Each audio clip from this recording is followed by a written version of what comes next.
Vous écoutez Les Éclaireurs de Dialogue, le podcast de la librairie Dialogue à Brest. Saison 4. Des parcours d'auteurs et autrices et des conseils de libraires. Réalisé par Laurence Bellon avec le concours des libraires de Dialogue. Le podcast qui donne envie de lire. La rentrée littéraire, c'est aussi en hiver. Et cette année, c'est une très belle rentrée de janvier qui se dessine, avec 507 romans à paraître, dont plusieurs très attendus. Parmi eux, Un avenir radieux, la suite de la plongée dans les 30 glorieuses de Pierre Lemaitre. J'emporterai le feu, le 3e et dernier tome de la fresque familiale de Leila Slimani, ou encore La cité aux murs incertains, le nouveau roman de l'écrivain japonais Haruki Murakami. Des romans qu'on a hâte de vous mettre entre les mains. Mais le sel du métier de libraire, c'est aussi de vous faire découvrir de nouveaux textes, des livres dont on parle moins, mais qui nous ont touchés, marqués, enchantés. Car il nous suffit de découvrir une pépite, de se retrouver embarqué par une nouvelle plume, d'être littéralement happé par une histoire, pour que l'envie de partager avec vous toutes ces belles découvertes se fasse impérieuse. Alors je vous propose sans attendre de retrouver nos libraires du rayon littérature, Julien, Laure et Rosen, qui nous livrent leur coup de cœur de cette rentrée de janvier. Et pour commencer, Julien nous parle d'un roman irlandais. En cette rentrée littéraire, l'Irlande est un peu en force. Voilà, j'ai choisi de vous raconter le très beau livre de McCormack, La nuée des âmes, mais j'aurais pu aussi choisir le Paul Lynch que je suis en train de lire et que j'aime beaucoup. La nuée des âmes est un roman profond. Il raconte l'histoire de Nilon qui sort tout juste de prison. Et il retourne dans sa demeure vide où il ne retrouve malheureusement plus ni sa femme et ni son enfant. Il reçoit un appel étrange d'un inconnu qui semble tout connaître de son existence.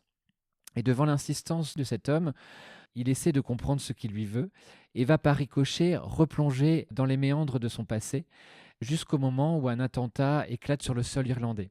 Il n'y a pas de hasard.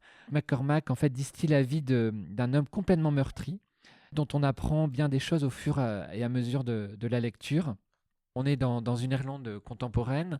On ne peut pas trop en parler non plus parce que le passé de cet homme est assez énigmatique. Et ce que j'ai adoré dans le roman, c'est que c'est vraiment un page-turner. Un page-turner où la fin, vous avez toutes les réponses à vos questions. Vous comprenez qui est cet homme qui l'appelle sans cesse, qui veut absolument le rencontrer. Dans un roman assez dense parce qu'il fait 200 pages, tout est ramassé, tout est concentré. Ce roman est aussi l'évocation d'une Irlande rurale, d'une Irlande brute, d'une Irlande écorchée. Et c'est vraiment surtout la confirmation d'un talent indéniable de la nouvelle génération d'écrivains irlandais.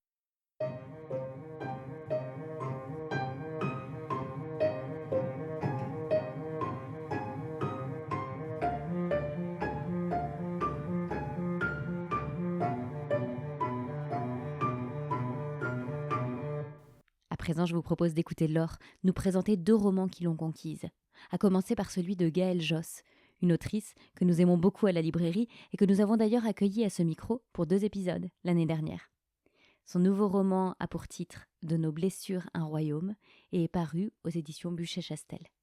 De nos blessures un royaume raconte l'histoire d'une femme, Agnès, qui emprunte le chemin de l'absence pour renaître à la vie, pour écrire la page suivante, sans l'être aimée, emportée par la maladie.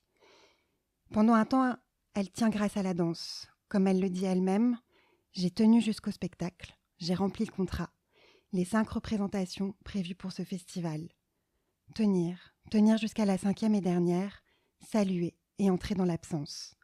Oubliez-moi, un peu, j'ai quelque chose à faire maintenant et je dois le faire seule. » Alors Agnès commence un voyage, de Paris à Zagreb, en train puis en car. Un lent périple ponctué d'étapes, Nice, Milan, Menton, Trieste. On voyage avec Agnès, ainsi que le livre qu'elle transporte et qui est la cause principale de ce voyage. C'était le livre de chevet de son compagnon, et elle souhaite maintenant le déposer dans un musée situé à Zagreb, le musée des relations rompues. Ce musée existe réellement. Il est l'œuvre d'un couple qui, après leur séparation, a souhaité créer ce lieu pour y laisser une trace de leur histoire d'amour. Il l'a ensuite ouvert à toutes celles et à tous ceux qui souhaiteraient un jour déposer, à leur tour, quelque chose issu d'un amour fini. C'est étonnant. L'existence d'un tel lieu a profondément ému Gaëlle Josse.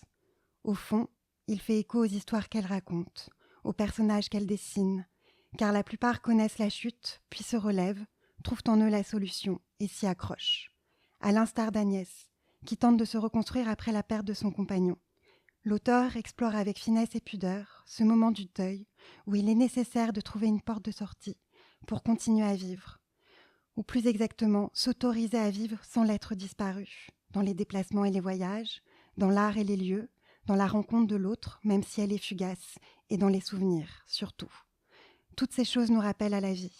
Elles rappellent Agnès à la vie, qui de nouveau inspire, expire, regarde, danse et avance. Pour reprendre les mots de Gaël Josse, elle est en train de danser la page suivante. Un livre solaire et poétique, pudique et juste. C'est savoureux et émouvant, comme toujours, avec les livres de Gaël Josse.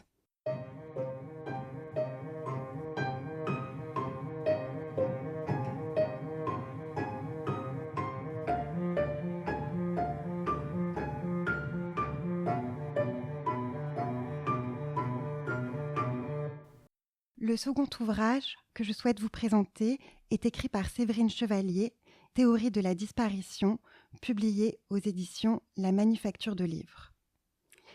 Il est de nouveau question d'une femme, d'absence et de renaissance.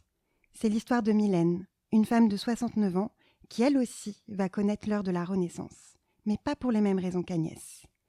Mylène, elle, a pour rôle de veiller à ce que son mari, Mallory, un auteur de polar à succès, ne manque de rien. Elle est la femme d'eux, celle qui vit dans l'ombre d'un époux imposant, qui adopte la posture d'une femme discrète, patiente et attentionnée. Elle mène une vie simple, rangée et sans éclat, jusqu'au jour où son quotidien monotone se fissure grâce à l'arrivée d'événements étranges et inattendus. La redécouverte d'une photo, ou d'une chemise en soie jaune, l'expérience d'une rencontre fugace. Chacun de ces événements la ramène à elle, à son passé et à ce qu'elle est devenue. En prenant ainsi conscience d'elle-même, Mylène sent le besoin d'écrire. Mais pour cela, elle doit d'abord disparaître, échapper aux yeux de son mari. L'inspiration naît alors. En se désinvestissant ainsi de son rôle d'épouse et d'un quotidien millimétré, elle se révèle à elle-même et devient à son tour écrivaine. C'est passionnant. Ce roman apporte ainsi une réflexion singulière sur la pratique de l'écriture à travers le portrait d'une femme sensible et intrigante, en témoigne ce passage. Je me demande ce faisant, de plus en plus mue par un plaisir à nul autre égal, si contrairement aux certitudes de Mallory, une écriture, quelle que soit la forme ou l'intention sous laquelle elle se présente, n'est pas toujours adressée. Même à quelqu'un d'imaginaire, même à quelqu'un de mort, même à quelqu'un qui ne vit pas encore. Quelqu'un qui pourrait comprendre, mieux que soi, l'énigme existentielle qui nous recouvre, qu'on donne à lire, en creux, fiction ou pas, sans même s'en rendre compte. Bien sûr, il s'agit là sans doute d'un espoir vain, impossible à combler. Je ne sais pas dans quelle mesure je n'ai pas commencé à écrire, sans intention précise, sans me dire « je veux écrire » car je ne voulais rien pour m'adresser à vos lèvres grosses et pâles. Comme si elle savait me dire la question de fin fond qui me taraude. Comme si elle pouvait être ce lecteur, cette lectrice idéale, capable de lire dans les blancs et les trous du texte, entre les lignes, dans les silences, ses aveuglements. L'écriture est maîtrisée, marquée par un style particulier, qui retranscrit des flux de pensée d'une belle richesse, en tout cas à mon sens.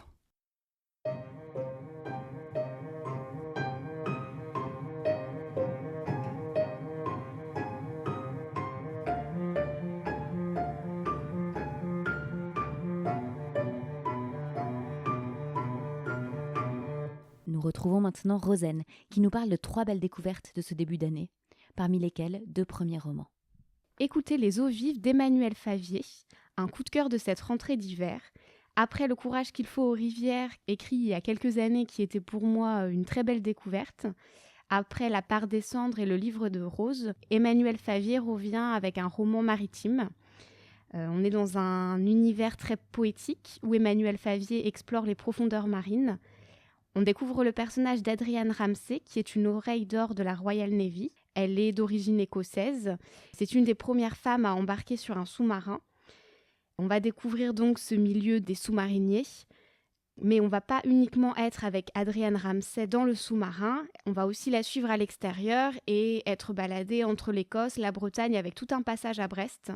Et cette femme renfermée dans un contrôle permanent d'elle-même va faire une rencontre qui va bouleverser sa vie. Donc un très beau roman à notre époque que je vous conseille vivement dans cette rentrée.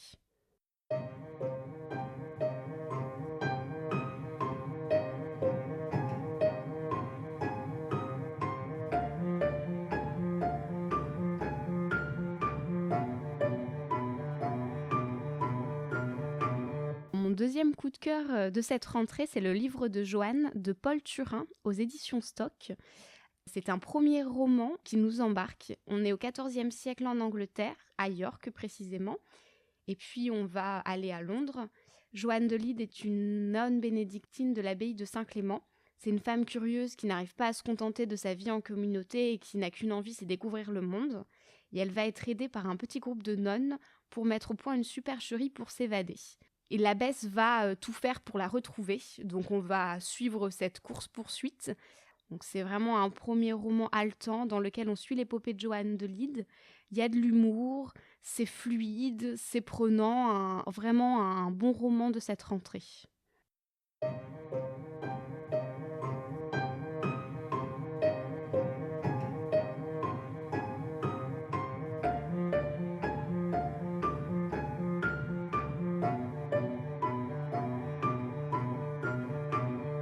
Troisième découverte de cette rentrée littéraire, c'est Ceinture de Céline Robert chez Calman Lévy.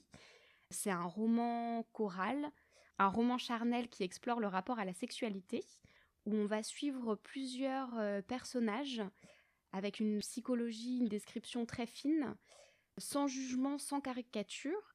On va commencer par le personnage d'une femme qui est en couple avec un homme qui a beaucoup d'attention pour elle, et elle n'arrive pas à analyser ses attentions autrement que comme quelque chose d'emprisonnant. Elle va décider d'aller voir ailleurs avec un collègue de travail. Et on va suivre l'homme avec qui elle a trompé son mari. On va suivre ensuite la femme de ce collègue. Puis on va revenir à une autre femme et en fait ainsi de suite jusqu'à revenir au personnage principal. C'est un roman où les portraits filent, où il y a un lien entre chaque personnage, une ceinture, et un roman court qui dit beaucoup en peu de mots.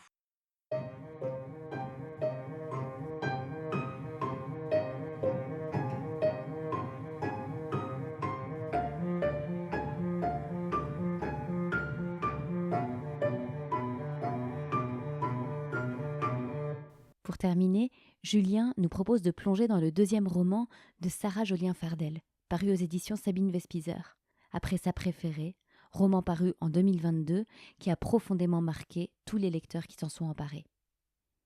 Dans La Longe, elle nous raconte l'histoire d'une femme, dans une chambre, attachée à une longe.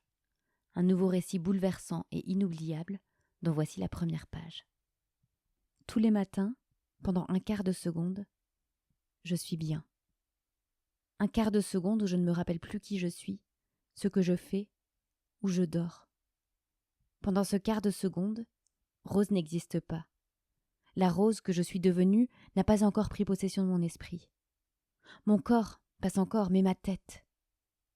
Rose, cette Rose que je déteste, agglutinée à mes pensées, mes actes, tout le reste de la journée. Pendant ce quart de seconde, j'ai la vingtaine et je retrouve mon grand amour. J'ai 8 ans et je défile à travers le village dans mon aube de première communiante. J'ai bientôt 40 ans et mon enfant vit encore.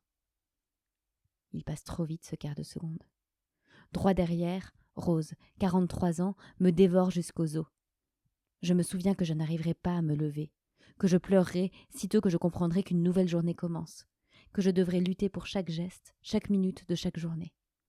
Lutter pour me lever, lutter pour m'habiller, lutter pour regarder Camille dans les yeux, lutter pour ne pas boire, lutter pour continuer.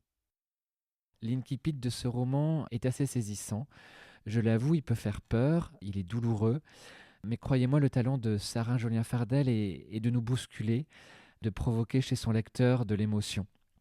L'histoire, c'est Rose, elle a tout perdu, elle ne maîtrise plus rien, et elle est attachée par une longe, et tout au long du roman, elle va tenter de comprendre son passé, de s'y replonger.